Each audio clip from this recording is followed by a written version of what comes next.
They also attacked the police detectives. I got surrounded by 6 police detectives, and I was parked outside the High Court just after I'd exposed the president of the Law Society as the biggest heroin trafficker in New Zealand and Australia. And he was actually Mr. Asia. His name's Peter Williams, QC, and he was the mafia boss of New Zealand, right? And so he walks down the street, the mafia boss, former president of the Law Society, who was Prince Philip's agent in New Zealand. And I said to the judge, he's Prince Philip's agent in New Zealand. And Peter Williams goes, how the fuck does he know that? And I could hear it because he's going down to the left, which is where I was standing, and that's kinesthetic, down to the left.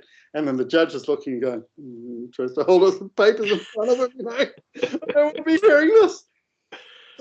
So when the court hearing's finished, I go out and sit in the car ready to drive away because they'd blown up my Mercedes, so I had a hire car. I get surrounded by 6 police officers, detectives, and one of them comes dressed in a full one-piece motorcycle suit looking like a total dick with a helmet on, and he comes up in a scooter across the pathway in the park in front of the High Court in Auckland, gets off his bike, and I'm reversing out of a tight car space, you know, so I'm going 1 mile an hour, doing like a 5-point turn to get out. And it's right near the entrance to the basement for the car parking for the judges. And when I went to see the security guy to get the film footage of right next to where the driveway is for the judges entering, they said, oh, we don't have any cameras there. But it's where the judges drive into the building. Mm. So you have cameras. So there's no security cameras. So this guy on the motorcycle, who was a detective, he's called Winston West. There's actually a TV program based on him called The Wests. And he was taking blow-up transgender dummies around to educate police on transgenders. And he moving out of the tight car space, he pretends he's already off his bike and he's standing next to me, and he rips off the rear driver's mirror, the side mirror.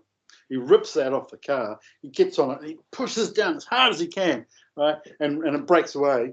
And then he grabs hold of my window wipers and he pulls it off. The whole arm bent up and it's all buggered. He pulls it off. And then he falls off the bonnet, which is about 1 metre high. It's a small, like Mazda 123 loan car. It's very low bonnet. And he falls on the ground in his motorcycle suit with his helmet on, with his arms and legs waving in the air like a dog wanting to get patted. And there's 6 detectives standing around me outside the High Court, and the president of the Law Society, who's Prince Philip's heroin trafficker, and he's pretty much the biggest murderer in New Zealand as well. He killed a lot of solo women hitchhiking. So he's standing there watching it, and I got all these detectives standing there. There's a woman across the road, and she's going, what the fuck is happening? It's like screaming, going, what the fuck's going on? And I'm doing this 5-point turn, getting out of the way, trying to run over this police detective who's in a full suit with a helmet, arms and legs in the air, like a dog wanting to get patted. And then so I drove away really slowly, like 15 miles an hour, and expecting to get chased with all these sirens and that. But what happened is an ambulance turned up within 20 seconds of it falling on the ground with sirens blaring for drama, and picks him up and takes him to hospital. He wasn't hurt at all because he had a padded motorcycle suit on and he'd fallen a metre and with a helmet on.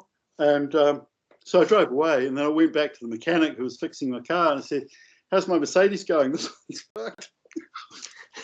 He says, what happened? I said, I was just at the High Court and the police ripped the rear vision mirror off and ripped the window off, and said, okay, it's $130. So it was another $130. And then they had a Dutch van, kind of a mechanic's van, that came along to my Mercedes and altered it just before I returned. I was away from New Zealand for 6 months in England and Portugal, working with Queen Victoria's great-great-great-great-grandson, producing The Hidden King of England 5-volume series. So I went back to New Zealand, got my Mercedes, and the guy I was staying with just happened to be an internal affairs agent working against me. And this Dutch van with Dutch writing on the side, had come along and put something on the car which alters the electrics. So when you drive it, all the energy goes out. It's going on 4 cylinders and then 3 and then 2 and then 1. It won't drive up a hill. And then it's good and then it's bad and then it's good and then it's bad. They used the same thing in Fast and Furious. Yeah. Fast and Furious. That was the stuff they were using to attack me. So I go to take the Mercedes to the mechanic. He says, oh, yeah, it's 80 quid, but it could be a lot more. We don't know. So do the 80 quid one, try that. It gets about, 10 paces. And then he says, okay, now it's 800 quid for the next one, right? And he says, if this doesn't work, it's $8,000. Because the electrics on Mercedes is really complex. You got solenoids that cost $7,000 and all that sort of stuff. So what the Security Intelligence Service did was crash a brand new Mercedes so that they could get the solenoid out of it and give it to me for 450 quid. $450. It's $8,000, right? Which was nice of them. So it just goes on and on and on, and you won't believe it, really. You know, it's just hard to believe. So then I had 699 pages of evidence on all this corruption aimed at me because I'm the King of England and the King of New Zealand, and they want to be communist and Jesuit and own all the sovereignty of everywhere.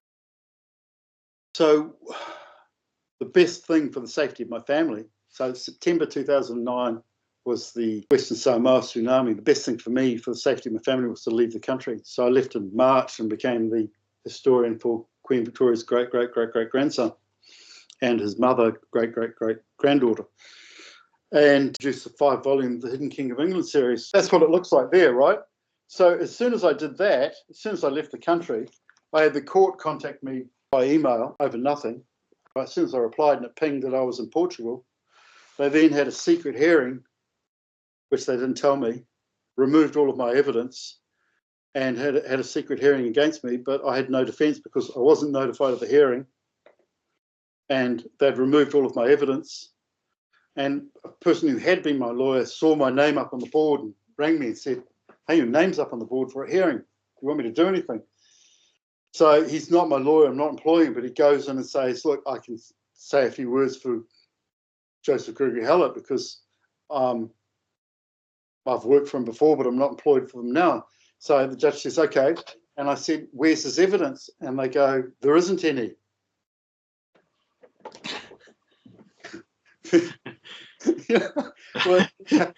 Well, how can I defend it?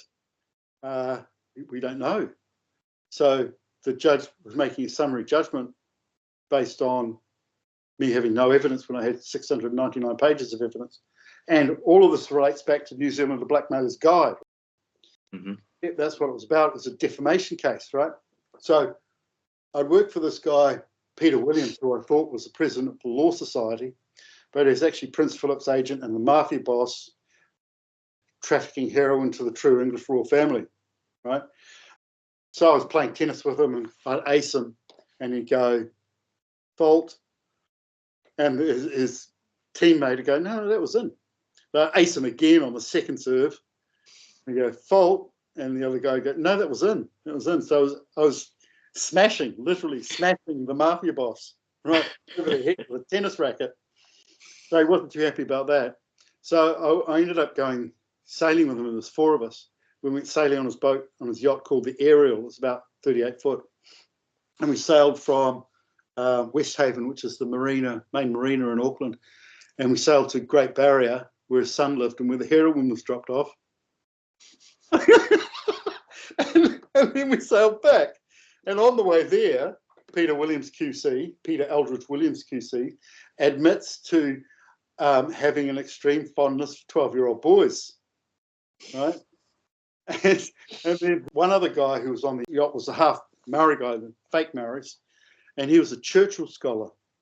And he was telling me what you get taught as a Churchill scholar is that Winston Churchill never wrote any of his history books, that the 12 or 13 books that published under his name were done by 12 or 13 different historians who had all signed a contract and agreed to publish under his name.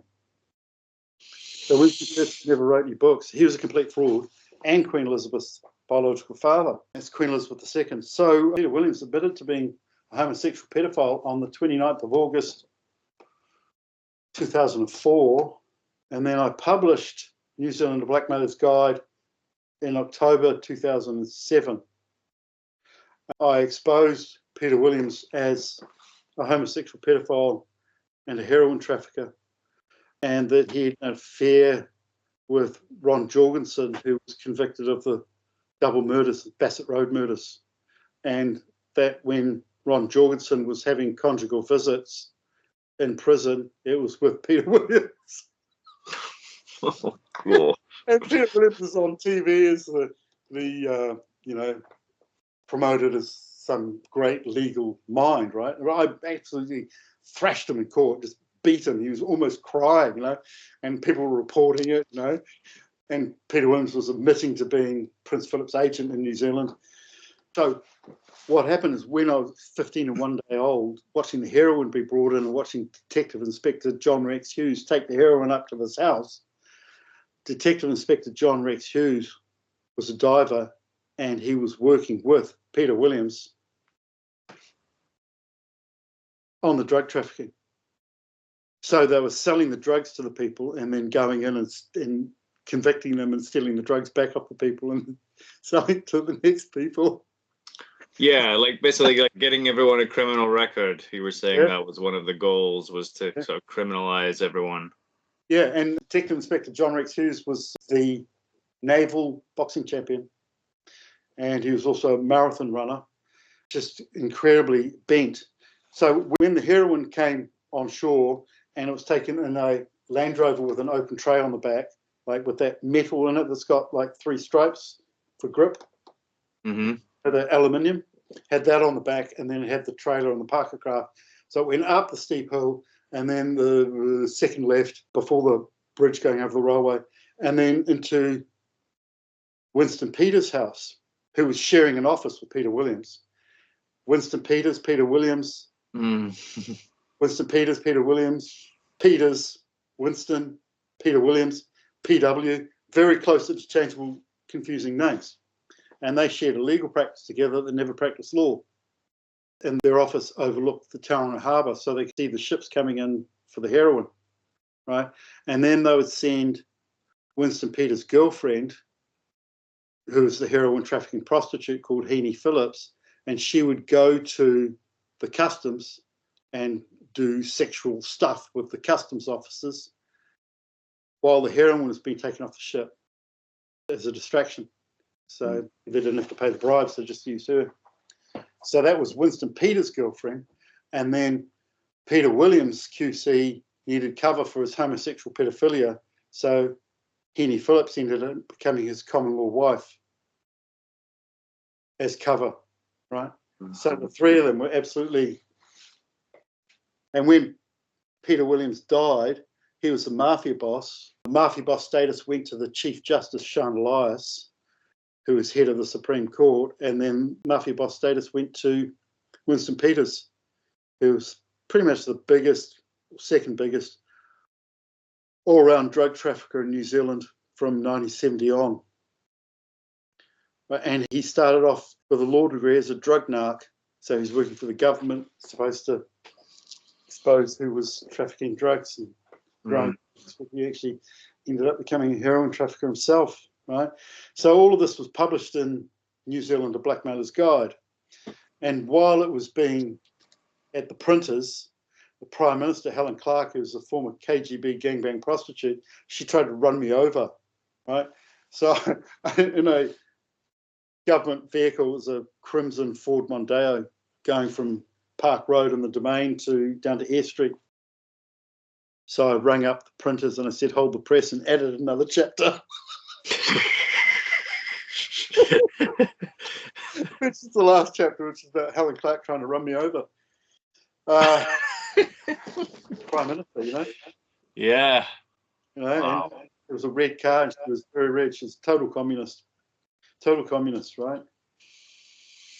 So it's just absolutely bizarre how completely fucked up the governments are. They're just mafias, and they're out to kill you if you are going against their agenda, and their agenda is Jesuit because they're all convicted criminals who haven't done their sentences. They're all catch and release, and they're all trying to not be put in prison for the crimes, not rise to a certain high status, and then have their criminal record exposed through the media. So increasingly, they get more influence to do more things wrong.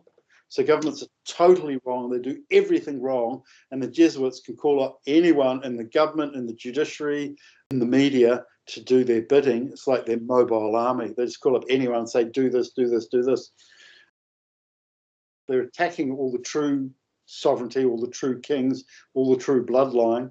And the Jesuits are trying to steal all the sovereignty of every individual person.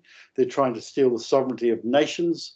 And done it successfully in England in 1603 by calling it Bretagne or Brittany, and then another fake name, Great Britain, and United Kingdom of Great Britain is fake name. It's a Jesuit overlay. United States of America is a Jesuit overlay over North America, and Mexico is called the United States of Mexico. And your football team is called United.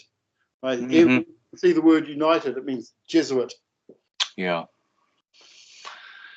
Well, gosh, it's been just the most mind-blowing conversation I think I've ever had. So get this book here, A Fool's Wisdom. Yeah.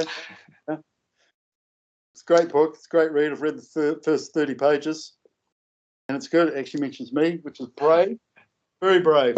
And also maybe get this book here, which is called Queen Anne Boleyn's Great Escape and Legacy by me. And it's even got some pictures in there somewhere. There we are. Yeah, I'm partway through that book at the moment, but I've got a lot to learn from you still with all the other books that you've written.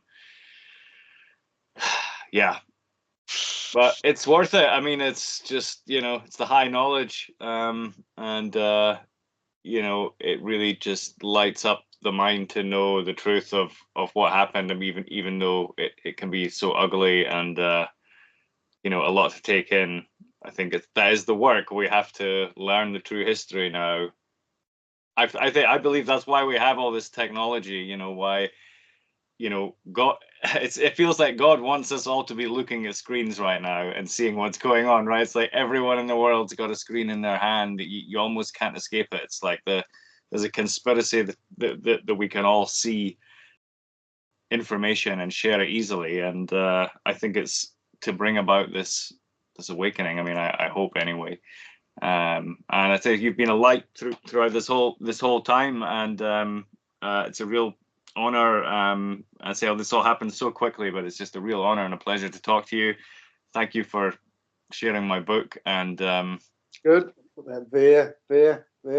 Yeah, I would say anybody needs to go and read your work and the New Zealand book, especially if you want to know how corrupt governments are. It's just it's a real eye-opener. Yeah, it's actually I had the last 280 of those books stolen. Most of my books are stolen. Actually, most of them are actually physically stolen. Yeah, enough. That's very good. Thank you. And it's great, that at the same time that we're exposing the Magna Carta as a fraud, we get two old people working for the fake global warming, trying to bust through the glass cabinet of the Magna Carta. Yeah. On the same day. And were they arrested? Maybe it's just a staged event to try and upstage this. Yeah. It looks staged. But yeah, that's so interesting. Wow. Good. All right. Catch you soon. Cheers. Thanks very much. Bye. All right. I'll talk to you again soon.